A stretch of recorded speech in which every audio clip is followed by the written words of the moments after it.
You didn't lose yourself, you abandoned yourself to survive. And that difference changes everything about how you find your way back. I'm going to say that one more time because this is so important about the language around this. You did not lose yourself, you abandoned yourself. Slowly, quietly, in ways that made complete sense at the time. You learned to say yes before you even checked in with yourself. You learned to shrink your truth so nobody felt uncomfortable. You learned to fix other people's feelings before you even acknowledged your own. You learned that keeping the peace was safer than telling the truth. And the thing is, it worked. It worked for a long time. It kept you connected. It kept things running smoothly. It kept you feeling like you belonged. But somewhere in the middle of all that surviving, you stopped being able to hear yourself. And now you're here, wondering where you went. And I want to talk to you about that today because I think the way that most people frame this is this as something that you lost. And that actually makes complete sense, but it also makes it harder to find your way back. And you deserve more of an honest map than that. If we haven't met before, I'm Dr. Kelly Kessler. I'm a doctor of physical therapy, nervous system educator, and the host of the podcast Rewiring Health, as well as the founder of the Self-Loyalty Mentorship. And my work lives at the intersection of nervous system science and real lived experience that I've been through. And I help women understand why they keep leaving themselves behind in the moments that matter most and how to stop that. I didn't come to this work from the outside. I came to it from the inside. I know this terrain personally. And everything I teach is built from both my clinical training as well as lived experience in my body and in my own life.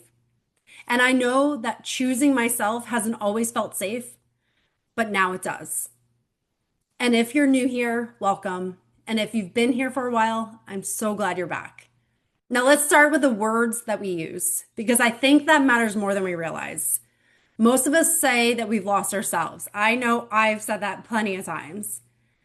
And it feels like that when you're looking at your life and you're seeing everything that you've sacrificed and you see that you have spent so many years of your life trying to do the thing that you thought you should be doing, try to meet all the expectations.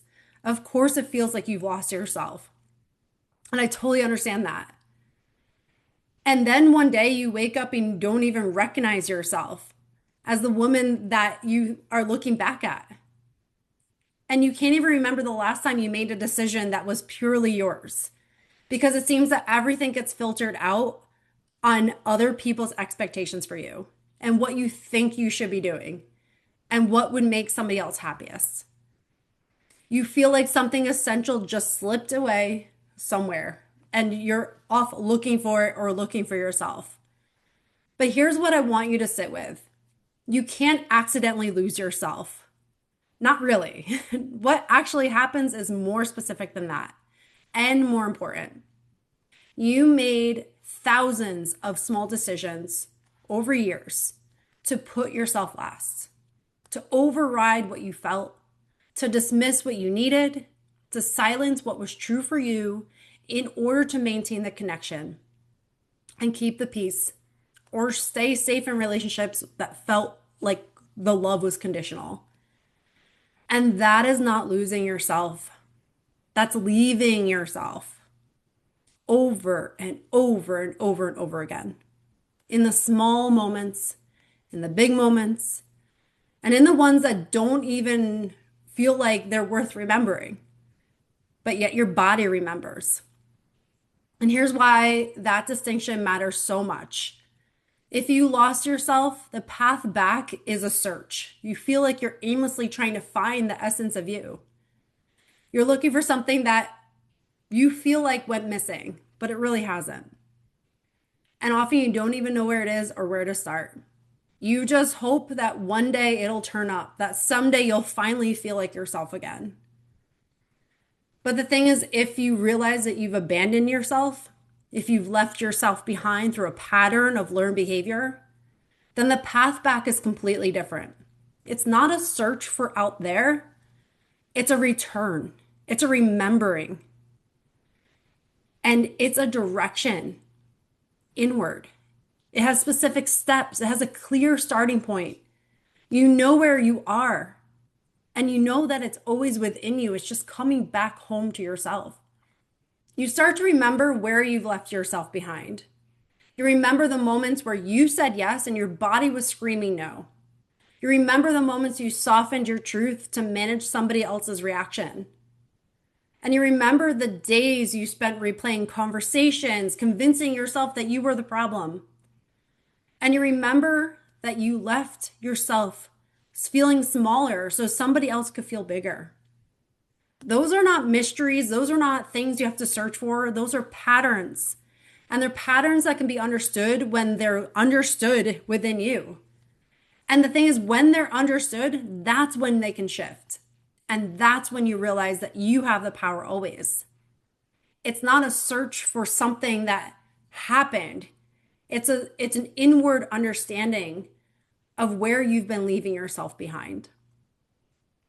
So let's get more specific, because I think this is where a lot of the content around self-abandonment stays way too vague.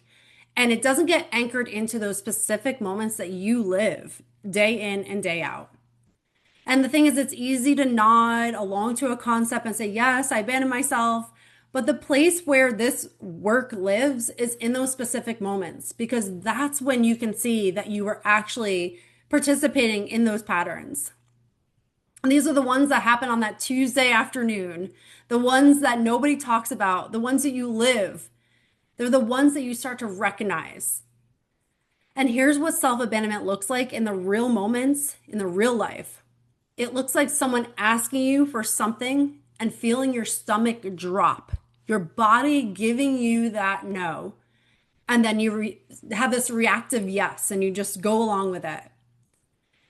And it's not because you wanted to, it's because you felt unsafe to say no. You worried about the repercussions of saying no to that person. What could change?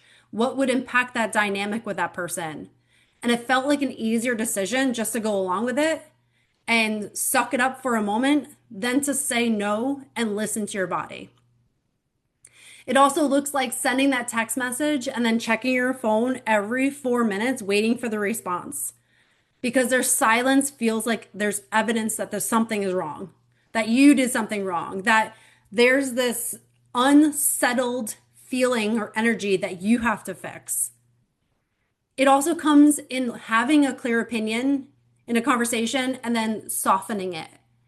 Reading the other person's emotions, reading the other person's energy, and then pulling yourself back so that you fit into the mold of them, so that you don't cause a rift or conflict in them, that you start to pull yourself back from the conversation rather than living in your truth. And self-abandonment also comes when you get that feeling of being genuinely hurt by something someone said, and then spending your energy convincing yourself that you're the one overreacting, that you are making a bigger deal of it than you need to, or that you don't feel validated in feeling the way you do. So instead of just trusting how you felt and trusting your experience, it's going back into self-blame and feeling like you're too sensitive and not actually realizing that this was hurtful and this was not okay for someone to say to you. Self-abandonment also looks like someone being visibly upset and immediately treating their discomfort as your responsibility to fix. That because someone had a bad day or someone's mood shifted, that now you have to take this on to make sure everything is fixed and that they feel okay. And you do this before you even check in with yourself.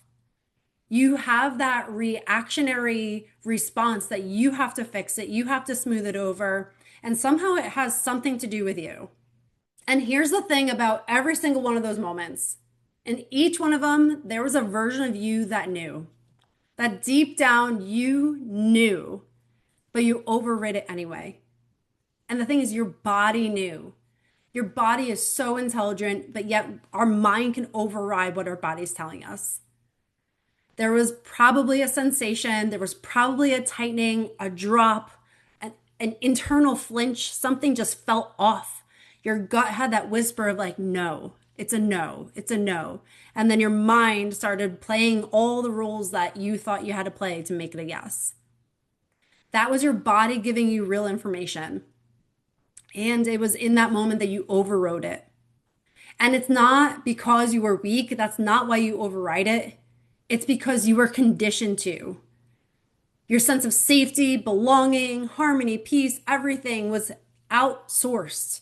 So you thought you had to be what you needed to be, do what you needed to do, and say what you needed to do in order for you to feel that sense of safety. You were trained through years of experience that your feelings were secondary to somebody else's, that your needs were negotiable, that your belonging required a version of you that didn't take up too much space. And your nervous system learned that lesson so thoroughly that now it happens automatically. You don't think about it. It's not conscious. It's just what you live. It's what you do. It's all that you know. And the thing is, before you even realize it, you've already left yourself behind. That's what makes this so incredibly challenging. And this is the part I really want you to hear because I think it's why so many women feel stuck even after they've done significant work. When you understand that self-abandonment is a nervous system pattern, not a character flaw, not a lack of willpower, not something that you just decide your way out of, it changes what healing actually requires. The things I thought I could white knuckle my way through being different, through making different choices. But time and time again, I found myself in the same reactionary patterns of doing all those things and then feeling almost shameful about it because I kept seeing that I was going into these patterns. And it wasn't until I understood that it was in my nervous system that I felt liberated to choose differently and to feel a sense of safety and know how to go about it differently. You can't white knuckle your way into self loyalty. That's what I've learned, and that's my experience. And believe me, I've tried. I think most of us have. I think most of us have really tried to do the work and really push harder so that we could feel differently. And we get to that point where we realize this is not the way. And it's in those moments that you say, this is the time I'm going to hold the boundary. This time I'm not going to over explain. This time I'm going to say exactly what I feel and what I think. And my truth matters. And you probably know that moment, the moment that it arrives, those situations, and you go right back into over explaining yourself. You go right back into softening your boundary. And your nervous system fires that old pattern before your conscious mind even had a chance to catch up or intervene. And the thing is, you're right back into it. And you feel like you failed again. But that's not a failure. That's a nervous system doing exactly what it was conditioned to do. The work isn't about trying harder. It's about understanding specifically where the pattern is still running. The exact moments, the exact triggers, the exact relationships you're still leaving yourself behind in. So that you can bring real attention and real support into those places. Because you can't change what you can't see. And most women are working so hard that they haven't stopped long enough to get honest about what they're experiencing, to pause and really look inward and see what's happening truthfully. And I want to share something briefly from my own experience because I think this matters really a lot for this conversation. There was a time when I thought I had done all the work. I understood the patterns intellectually. I knew what self-abandonment looked like, and yet I was still doing it in very specific places with very specific people without fully seeing it. There were situations where I could stay with myself, but then there were certain people that I would go right back into these patterns. And I got so frustrated with myself because I kept finding myself in these patterns with the same people. And what changed things for me wasn't more knowledge. It was getting really honest about exactly where I was leaving myself behind. The specific moments, the specific dynamics, the places where the old pattern was still running quietly underneath everything I thought I had healed. And once I could see those places clearly with honesty and curiosity and stop shaming myself for being in that same place again and again, that's when everything shifted. And this isn't overnight. This isn't in a day. It's not in a week even, but it happens in those small shifts where you return back to your body. You understand your choices. You choose more consciously, and you recognize those times where you get to stay with yourself. And then you get to celebrate those times because you're no longer leaving yourself behind. So I want to leave something with you that you can use today. If this has been hitting and resonating with you, I want you to move through this practice in a way so that you can start to stay with yourself and have those little shifts. So the next time that you feel that pull back into those old patterns, maybe it's with the same people or same situations, the automatic yes, or the urge to fix someone else's discomfort or shrink your truth, I want you to try one thing. Before you respond to anything, I want you to come back to your body. Feel your feet on the floor. You're going to take one slow, deep breath through your nose.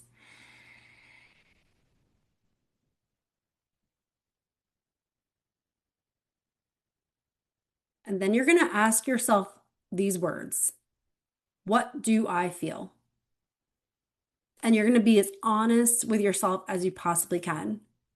You're not going to answer it with the same thing that you used to of what should I do? It's not going to be what does this person need? It's not going to be what would be the right response in this time. It's just what do I feel? Listen to your body. What is your body telling you in this moment? And listen without judgment. Just quietly take a pause, interrupt the pattern, and allow yourself to sit with yourself for a moment.